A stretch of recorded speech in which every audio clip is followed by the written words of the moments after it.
স্বাভাবিক দিনের মতো একটি সকাল। অন্ধকার সরিয়ে সূর্যের আলো ছড়িয়ে পড়েছে চারদিকে।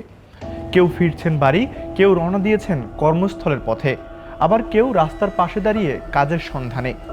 কিন্তু দিনের শুরুতেই ব্যস্ততা আর স্বাভাবিক জীবনের ছন্দে হঠাৎ নেমে এলো স্বজন হারানোর বেদনার শোক। শুক্রবার সকালে কয়েক ঘন্টার ব্যবধানে সিলেট ও বগুড়ায় দুটি ভয়াবহ সড়ক দুর্ঘটনায় প্রাণ হারিয়েছেন অন্তত 15 জন। প্রশ্ন জাগে, বাংলাদেশ সড়ক কি এখনো মানুষের যাত্রাপথ, নাকি ভয়ঙ্কর মৃত্যুর ফাঁদ? সিলেটের ওসমানী নগরে ঢাকা সিলেট মহাসড়কে দুটি যাত্রীবাহী বাসের মুখোমুখি সংঘর্ষে নিহত হন 9 জন, আহত হন অন্তত 30 জন। অন্যদিকে বগুড়ায় নিয়ন্ত্রণ হারানো একটি বাস সড়কের পাশে কাজের অপেক্ষায় থাকা শ্রমিকদের চাপা দিলে প্রাণ হারান আরও 6 জন, আহত হন অন্তত 15 জন।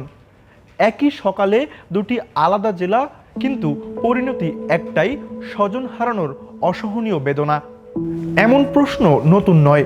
প্রতি বছর ঈদের আগে পরে কিংবা ব্যস্ত মহাসড়কগুলোতে ঘটে একের পর এক প্রাণঘাতী দুর্ঘটনা। শত শত মানুষ প্রাণ হারান, অসংখ্য পরিবার হারায় তাদের উপার্জনক্ষম সদস্য, সন্তান হারায় বাবা, বাবা মা হারান সন্তানের মুখ। তবুও যেন বদলায় না বাস্তবতা।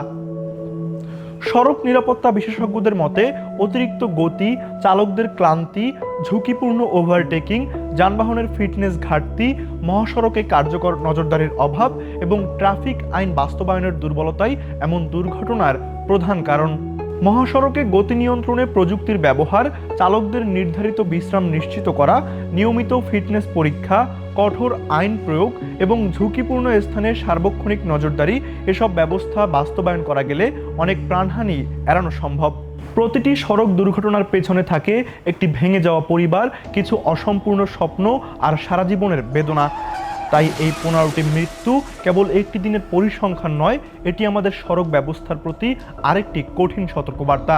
তাই আরেকটি প্রাণও যেন সড়কে অকালে ঝরে না পড়ে, সেটি এখন সবচেয়ে বড় প্রত্যাশা।